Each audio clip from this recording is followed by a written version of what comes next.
This graph is the reason I keep failing.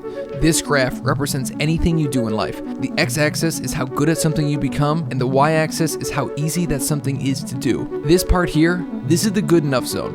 This is the largest zone, where you need to put in the largest amount of work to see the smallest improvements. But those small improvements are magnified because you are approaching greatness. It is this zone that haunts me. This zone is why I keep failing.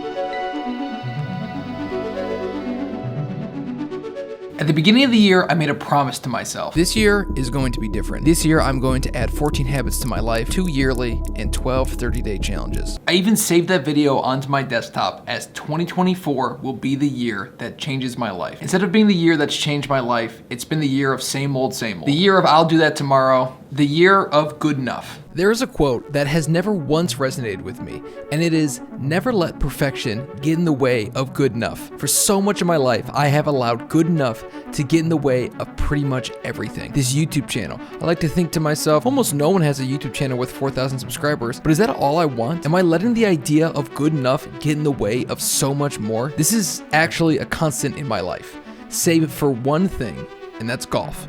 I was a fantastic golfer as a kid, and I loved it, and I gave it everything, never once allowing good enough to stop me. I would shoot 72 one day, I would look back and think of every shot that I left out on the course. That led me to do some great things. I had every single record at my college when I had left besides one. I know what it takes to take something to the extreme, to become an outlier.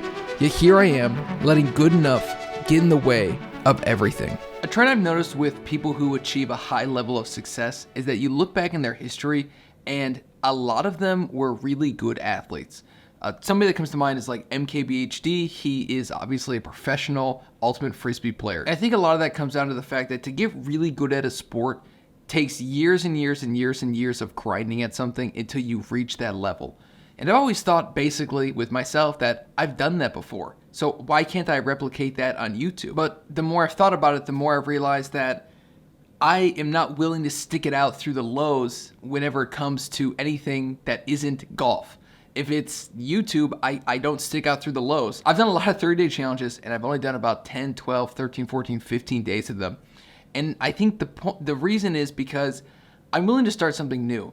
But once you get to that period, that good enough zone, which is about day 15, day 12, where I've done a lot, but now it's getting hard, now the results aren't really showing up as much, that's when the grinding really needs to start. And that is where I keep failing, the good enough zone.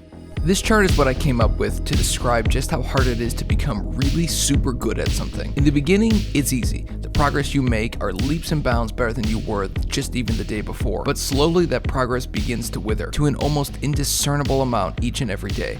This is what I call the good enough zone. It is where the ease of progress grinds to a halt and where the experts and the legends are built. Kobe Bryant is a perfect example of what the good enough zone fears. Someone who is already at the top of his game, still putting in hours and hours every day just to get 0.1% better. The good enough zone loves a guy like me, however. Someone who is just happy with his progress and doesn't care to work any harder.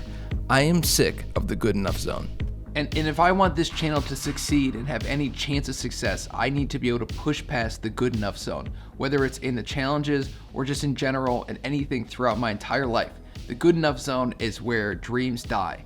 It's where greatness dies, I believe. And I believe that I have allowed the good enough zone to kill many of my hopes and my dreams for no reason. It's my fault. I let that happen to me. In the last 4 months, I've had 4 30-day challenges completely fall by the wayside. The first one is I scheduled every minute of my day. This is the last day of that challenge. That ended at day 10. The second one is I ate paleo every single day for 30 days. That one ended on day 15. The next one is a complete body transformation, a 60-day body transformation. That one ended on day 15. And then the final one was jump roping for 30 days. And that one ended right around day 14. And I've just constantly let myself down. I promised myself this year that I was going to post 52 videos this year, one for every single week. And I'm nowhere close to that. I keep letting myself down. And there's nothing worse than that. When somebody else lets you down, I've never taken offense to that because, well, it's not my fault. Like, they did something wrong and I did everything I could do, so I can sort of move on with that fact, knowing that I did everything that was in my power to do. I've let myself down time and time and time again.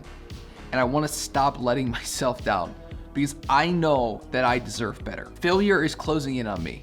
And as somebody who has had a lot of success in a lot of the things that he's chosen to do, I don't like the feeling of all this failure that I've chosen, that I have just allowed in my life because I'm choosing to fail. And I heard a quote the other day, and it is, you are either suffering from discipline or you are suffering from a lack of discipline. And I am suffering from a lack of discipline. I finished a book the other week by Malcolm Gladwell called Outliers. In the book, he describes how most successful people had a few things lined up for them. The first was the willingness to put in 1,000 hours of work on their craft. The second was being around at the right time. And the third was taking advantage of all the practice that they put in to build their company or whatever they sought to do. It was pretty much just those three things, but in that order. There were plenty of people born in 1953 and 1954. However, there was only one Steve Jobs and one Bill Gates. Success only comes after you do 10,000 hours of work, however. For most of us, 10,000 hours is too far to the extreme. However, this idea that most successful people aren't just naturally gifted geniuses prove that the reason most of us are not where we want to be is because we are undisciplined, and that lack of discipline has caused us to stay in the good enough zone. And that ends now. That has to end now. Like, what kind of father, what kind of man would I be for my kids to look up to if anytime something ever got a little tough, I just gave up? What kind of dad would do that? How can you look your kids in the eyes knowing that they think you are this incredible, ultimate, best person ever, and you know that you are choosing to be something else?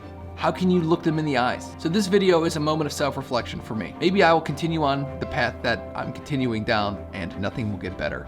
But at least my kids will have known that I knew better, which is probably bad for me. But I'm going to be better. This is my wake-up call. This is my moment of self-reflection. Make it yours.